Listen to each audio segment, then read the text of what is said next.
আসসালামু আলাইকুম। আন্তর্জাতিক সংবাদে আপনাকে স্বাগতম। জানিয়ে দেব বিশ্বের বিভিন্ন প্রান্তের আলোচিত সংবাদ। শুরুতে জানিয়ে দেব সংবাদ শিরোনাম, পরে বিস্তারিত। এবার ট্রাম্পের ঘোষণা, গাজা দখল করে বিশ্ববাসীর জন্য উন্মুক্ত করা হবে। এদিকে ট্রাম্পকে সৌদির পাল্টা জবাব, ফিলিস্তিন রাষ্ট্র ছাড়া ইসরায়েলের সঙ্গে সম্পর্ক নয়। অন্যদিকে অনিশ্চয়তায় গাজার যুদ্ধবিরতির স্থায়িত্ব। এবং সর্বশেষ থাকছে গাজা ইস্যুতে ট্রাম্পের প্রস্তাব প্রত্যাখ্যান করল ইরান। এতক্ষণ শুনছিলেন সংবাদ শিরোনাম, এবার বিস্তারিত। তবে তার আগে আমাদের চ্যানেলটি সাবস্ক্রাইব করুন এবং লাইক, কমেন্ট, শেয়ার করে পরবর্তী আপডেট পেতে আমাদের সাথেই থাকুন। ট্রাম্পের ঘোষণা, গাজা দখল করে বিশ্ববাসীর জন্য উন্মুক্ত করা হবে।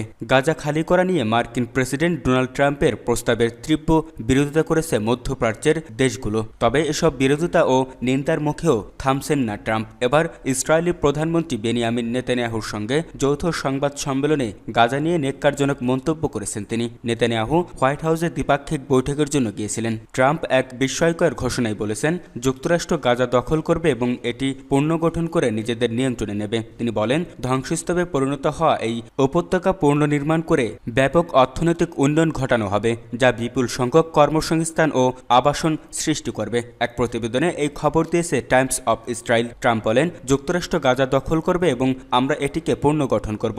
আমরা সেখানে থাকা বিপজ্জনক বোমা ও অন্যান্য অস্ত্র ধ্বংস করব, বিধ্বস্ত ভবনগুলো সরিয়ে ফেলব, মাটি সমান করব এবং এমন একটি অর্থনৈতিক উন্নয়ন ঘটাবো যা মানুষকে বিপুল কর্মসংস্থান ও বাসস্থান দেবে। তবে তিনি স্পষ্ট করেননি এই কর্মসংস্থান কার জন্য হবে, কারণ তিনি একই সঙ্গে গাজা থেকে ফিলিস্তিনিদের সরিয়ে দেওয়ার পক্ষেও অবস্থান নিয়েছেন। তিনি বলেন, আমি নাটকীয় কিছু বলতে চাই না, মজার কিছু বলতেও চাই না। এরপর তিনি গাজাকে মধ্যপ্রাচ্যের রিভেরা বানানোর ইচ্ছার কথা জানান এবং বলেন এটি একেবারে অপূর্ব হতে পারে। তিনি আশা প্রকাশ করেন, বর্তমান গাজা যুদ্ধবিরতি একটি দীর্ঘমেয়াদী শান্তির দিকে নিয়ে যাবে, যা রক্তপাত ও হত্যাযজ্ঞ স্থায়ীভাবে বন্ধ করবে। ট্রাম্প পরে ব্যাখ্যা করেন, গাজা পুনর্নির্মাণ শেষ হলে এটি বিশ্ববাসীর জন্য উন্মুক্ত করে দেওয়া হবে। তিনি বলেন, ফিলিস্তিনিরাও চাইলে সেখানে থাকতে পারবে, তবে এটি হবে একটি আন্তর্জাতিক এলাকা। তিনি পুনরায় জোর দিয়ে বলেন, ফিলিস্তিনিদের গাজার নরক থেকে সরিয়ে ফেলা উচিত। এবার তিনি লিখিত বক্তব্য পড়ে এই মন্তব্য করেন, যা বোঝায় যে এটি তাৎক্ষণিক কোনো মন্তব্য নয়, বরং তার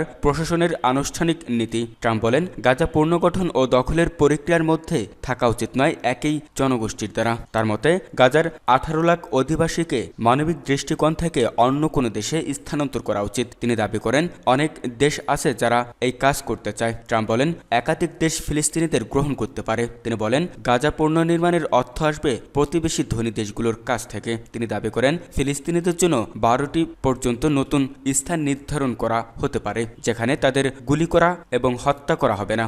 এখনকার গাজা তার ভাষায় একটি ধ্বংসস্তূপ। লিখিত বক্তব্যে ট্রাম্প আরও বলেন, তিনি ইসরায়েলের উপর আগের প্রশাসনের অঘোষিত অস্ত্র নিষেধাজ্ঞা তুলে দিয়েছে। তিনি জানান, আজ তিনি যুক্তরাষ্ট্রকে অ্যান্টিসেমিটিক জাতিসংঘ মানবাধিকার কাউন্সিল থেকে প্রত্যাহার করেছেন এবং ফিলিস্তিনি শরণার্থী সংস্থার প্রতি সব সহায়তা বন্ধ করে দিয়েছে। তিনি বলেন, এই সংস্থা হামাসকে তহবিল দিয়েছে এবং মানবতার দৃষ্টি বিশ্বাসঘাতকতা করেছে। ট্রাম্প আরও বলেন, তিনি ইরানের বিরুদ্ধে সর্বোচ্চ চাপ নীতি পুনরায় চালু করেছেন এবং সবচেয়ে কঠোর নিষেধাজ্ঞা আরোপ করবেন। তার লক্ষ্য ইরানি রপ্তানি শূন্যে নামিয়ে আনা এবং মধ্যপ্রাচ্য ও বিশ্বজুড়ে সন্ত্রাসী কার্যক্রমে তেহরানের অর্থায়নের সক্ষমতা নষ্ট করা। ট্রাম্পকে সৌদির পাল্টা জবাব, ফিলিস্তিন রাষ্ট্র ছাড়া ইসরায়েলের সঙ্গে সম্পর্ক নয়। মার্কিন প্রেসিডেন্ট ডোনাল্ড ট্রাম্প দাবি করেছেন, সৌদি আরব ইসরায়েলের সঙ্গে শান্তি চুক্তির জন্য ফিলিস্তিন রাষ্ট্রকে শর্ত হিসেবে রাখেনি। তবে একথা উড়িয়ে দিয়েছে রিয়াদ। সৌদি আরব আরও স্পষ্ট করে বলেছে, ফিলিস্তিন রাষ্ট্র প্রতিষ্ঠার আগে ইসরায়েলের সঙ্গে সম্পর্ক স্বাভাবিক করা প্রশ্নে ওঠে না। মার্কিন প্রেসিডেন্ট ডোনাল্ড ট্রাম্প ও ইসরায়েলের প্রধানমন্ত্রী বেনিয়ামিন নেতানিয়াহুর যৌথ সংবাদ সম্মেলনের পর সৌদি আরব তার অবস্থান পুনর্ব্যক্ত করেছেন। ট্রাম্প সংবাদ সম্মেলনে চাঞ্চল্যকর তথ্য দিয়ে বলেছেন, যুক্তরাষ্ট্র গাজা দখল করতে চায় এবং ফিলিস্তিনিদের প্রতিবেশী দেশগুলোতে সরিয়ে নিয়ে সেখানে পুনর্গঠন চালাবে। পরে তা বিশ্ববাসীর জন্য উন্মুক্ত করা হবে। পাল্টা জবাবে সৌদি পররাষ্ট্র মন্ত্রণালয় এক বিবৃতিতে বলেছে, 1967 সালের আগের সীমানার ভিত্তিতে পূর্ব জেরুজালেমকে রাজধানী করে একটি স্বাধীন ফিলিস্তিন রাষ্ট্র প্রতিষ্ঠার পক্ষে রিয়াদের অবস্থান অটল ও অবিচল। বিবৃতিতে আরও উল্লেখ করা হয়েছে যে, সৌদি ক্রাউন প্রিন্স মোহাম্মদ বিন সালমান গত সেপ্টেম্বরে দেওয়া এক ভাষণে বলেছিলেন, এ শর্ত পূরণ না হলে রিয়াদ ইসরায়েলের সঙ্গে সম্পর্ক স্থাপন করবে না। যদিও বিবৃতিতে ট্রাম্পের নাম সরাসরি উল্লেখ করা হয়নি, তবে এতে পরিষ্কার করা হয়েছে ফিলিস্তিন রাষ্ট্র প্রতিষ্ঠার আগে ইসরায়েলের সঙ্গে সম্পর্ক স্বাভাবিক না করার বার্তা আগের মার্কিন প্রশাসন সহ বর্তমান প্রশাসনকেও জানানো হয়েছে। তবে বিশ্লেষকদের একাংশ মনে করেন সৌদি আরব এ নিয়ে প্রকাশ্যে কঠোর অবস্থান নিলেও মোহাম্মদ বিন সালমান গোপনে বেশ নমনীয়। তারা বলেছেন সৌদি আরব শুধু ফিলিস্তিনি রাষ্ট্র গঠনের একটি মূল নকশা চায়, তারপরে ইসরায়েলের সঙ্গে সম্পর্ক স্বাভাবিক করার দিকে এগোতে পারে। তবে গাজা যুদ্ধে ফিলিস্তিন ইস্যু আন্তর্জাতিক পর্যায়ে আরও গুরুত্ব পাওয়ার পর সৌদি আরব এখন ফিলিস্তিন রাষ্ট্র প্রতিষ্ঠার একটি অপরিবর্তনীয় ও নিশ্চিত পথ চাচ্ছে বলে বিশেষজ্ঞরা মত দিয়েছেন। অনিশ্চয়তায় গাজা যুদ্ধবিরতির স্থায়িত্ব। গাজায় যুদ্ধবিরতি অব্যাহত। প্রথম ধাপের পর দ্বিতীয় ধাপের আলোচনা শুরুর কথা থাকলেও তাতে ঘটছে বিলম্ব। এ নিয়েই হুমকির মুখে পড়েছে এই যুদ্ধবিরতি। এর মধ্যে আবার মার্কিন প্রেসিডেন্ট ডোনাল্ড ট্রাম্প বলেছেন গাজার যুদ্ধবিরতি বেশি দিন স্থায়ী হবে এমনটা মনে করছেন না তিনি। এ বিষয়ে আত্মবিশ্বাসী নন বলেও জানিয়েছেন ট্রাম্প। ট্রাম্পের সঙ্গে ইসরায়েলের প্রধানমন্ত্রী বেনিয়ামিন নেতানিয়াহুর বৈঠকে বসার কথা রয়েছে। তাদের এই বৈঠকে গাজা ও ইরানের সঙ্গে যুদ্ধবিরতি নিয়ে আলোচনা হওয়ার কথা রয়েছে।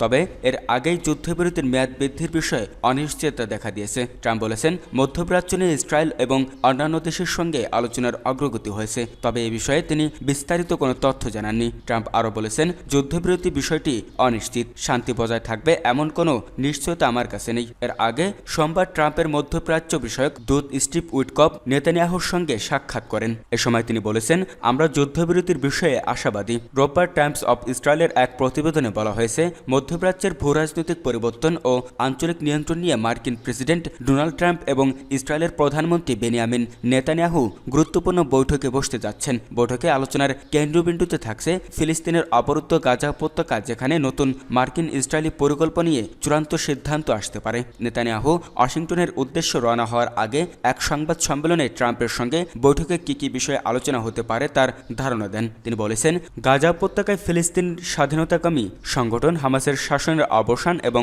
ইসরায়েলের নিরাপত্তা নিশ্চিত করা এখন প্রধান লক্ষ্য। শক্তি প্রয়োগের মাধ্যমে আমরা মধ্যপ্রাচ্যের শান্তির বলয় সম্প্রসারিত করব এবং গাজার সংকট সমাধানের একটি কার্যকর পথ বের করব।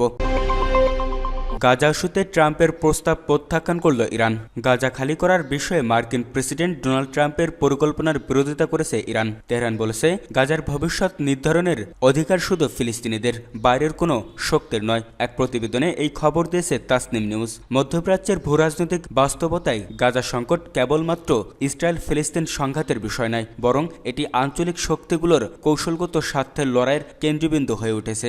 এই প্রেক্ষাপটে ইরানের পররাষ্ট্র মন্ত্রণালয়ের মুখপাত্র ইসমাইল বাকাই স্পষ্ট ভাষায় জানিয়ে দিয়েছেন গাজার ফিলিস্তিনিদের মিশর ও জর্ডানে স্থানান্তরে মার্কিন প্রেসিডেন্ট ডোনাল্ড ট্রাম্পের প্রস্তাব একেবারেই গ্রহণযোগ্য নয়। একই সঙ্গে পশ্চিম তীরে ইসরায়েলের অব্যাহত আগ্রাসন এবং গাজায় যুদ্ধবিরতির পরও চলমান সহিংসতা নিয়ে উদ্বেগ প্রকাশ করে তিনি আন্তর্জাতিক সম্প্রদায় ও ইসলামী দেশগুলোর প্রতি কার্যকর ব্যবস্থা নেওয়ার আহ্বান জানান। এদিকে ফিলিস্তিন ঘিরে থাকা 5টি আরব দেশ এক যৌথ বিবৃতিতে মার্কিন প্রেসিডেন্ট ডোনাল্ড ট্রাম্পের গাজা উপত্যকার বাসিন্দাদের পুনর্বাসনের প্রস্তাবের তীব্র বিরোধিতা করেছে। মিশর, জর্ডান, সংযুক্ত আরব আমিরাত, সৌদি আরব এবং কাতারের পররাষ্ট্রমন্ত্রীরা এক বৈঠকে বসেন এবং যে কোনো উপায়ে ফিলিস্তিনিদের জোরপূর্বক স্থানান্তরের বিরুদ্ধে নিজেদের অবস্থান জানিয়ে দেন। বৈঠক শেষে এক বিবৃতিতে তারা জানিয়েছে গাজার বাসিন্দাদের জন্য দেশে স্থানান্তরের প্রস্তাব আঞ্চলিক স্থিতিশীলতা বিনষ্ট করবে এবং সংঘাত বাড়িয়ে তুলবে। রয়টার্স জানিয়েছে এ নিয়ে 5 আরব দেশের পররাষ্ট্রমন্ত্রীরা মার্কিন পররাষ্ট্রমন্ত্রী মার্কো রুবিওকে একটি যৌথ চিঠি দিয়েছেন। চিঠিটি গতকাল সোমবার পাঠানো হয়। এছাড়া চিঠিতে সই করেছেন ফিলিস্তিনের প্রেসিডেন্ট উপদেষ্টা হুসেন আল শেখও।